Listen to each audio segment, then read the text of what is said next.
We never lack animal stories, and ancient people used to combine the animal characters with the character to present the great or poor qualities to the readers.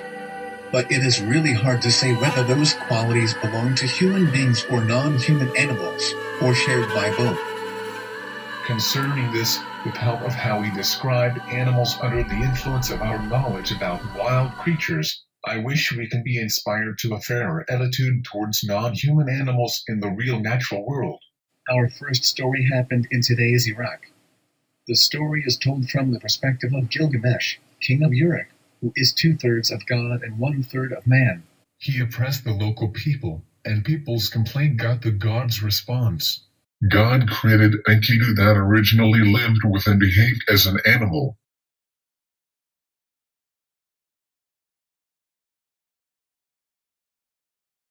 Although Enkidu was soon tamed by a woman, he was still stronger than most human beings after he was tamed. When they fought, nobody won, but they were attracted by each other. Then he must give up his right.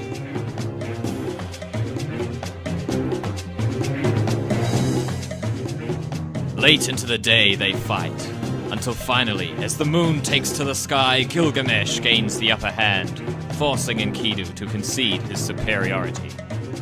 The wise king, however, honors Enkidu's wishes, and they return to his palace as friends. It can be inferred that without being tamed, Enkidu would have won the battle. Then why there must be a woman being assigned to tame Enkidu?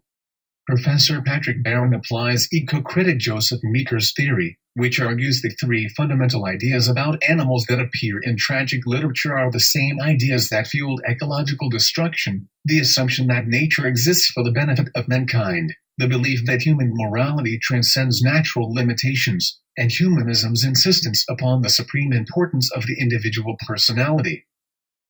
Barron demonstrates that all three ideas exist in Gilgamesh, and addresses the negative ramifications of the separation. The appearance of Enkidu is merely to force the original godlike ruler to fear that he is no longer the strongest and he cannot do anything he wants. For the benefit of mankind, frankly speaking, Enkidu is only a tool of the god.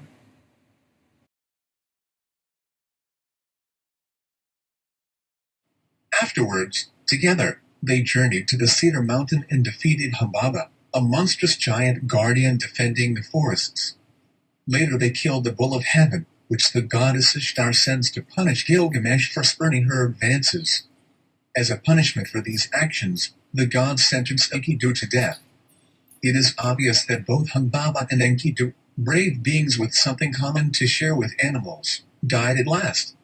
Jared Christman, a former professor at New Jersey City University, also points out that the death of Enkidu is a way to let Gilgamesh ward off death, which is similar to the sacrifice of animals in human rights in the later religion for the reason that animals seem so gravid with vitality. Then we had a religious fact from the Bible that we are legal to have dominion over animals. Genesis, KJ version, 1:26, and God said, "Let us make man in our image, after our likeness, and let them have dominion over the fish of the sea, and over the fowl of the air, and over the cattle, and over all the earth, and over every creeping thing that creepeth upon the earth." In real life, human beings lay little emphasis on animals. Human beings, like Gilgamesh who have not met Enkidu, did anything they want to animals. Today, we begin to reflect on our relationship with animals, especially in China. Adapted from Chinese writer Jiang Rong's eponymous novel, the film Wolf Totem tells the story of a Han Chinese student sent from the city to Inner Mongolia for re-education during the Cultural Revolution. In the vast grasslands, he learns about nomadic life and becomes fascinated with wolves, which according to the story are worshipped as totems by the Mongols. But ultimately, a government official orders all the wolves in the area to be killed, leaving a severe impact on the ecology of the grasslands. The film is a Chinese-French co-production directed by Jean-Jacques Annaud, who won an Academy Award for Best Foreign Language Film in 1976. The message that captured my heart when I read the book was the need of balance between human presence and animal presence. Therefore, let's say industrialization and nature. I felt it was a strong, very universal message, although it is in a specific place, specific time, in Mongolia. I read it as something that could have happened in France, in my country, or in America. In the same years, it did happen everywhere. It took the team 7 years to get the film done. One of the most difficult tasks lay in taming the wolves. Thanks to 4 years of effort from animal trainer Andrew Simpson, the film turned the untamed animals into A-list actors.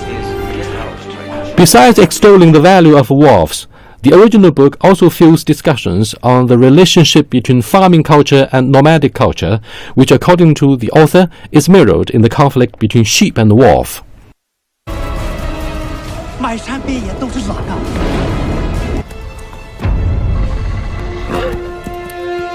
我被狼迷住了，能不能抓一只小狼崽儿？我研究研究。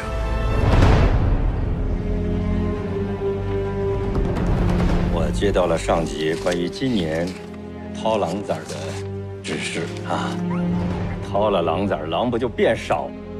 再去掏狼崽，狼会愤怒和报复的。Humans are superior to animals because we know animals are great too. About 400 years ago, we get rid of God's authority and justify humans' value. Now, we should also justify animals' value too.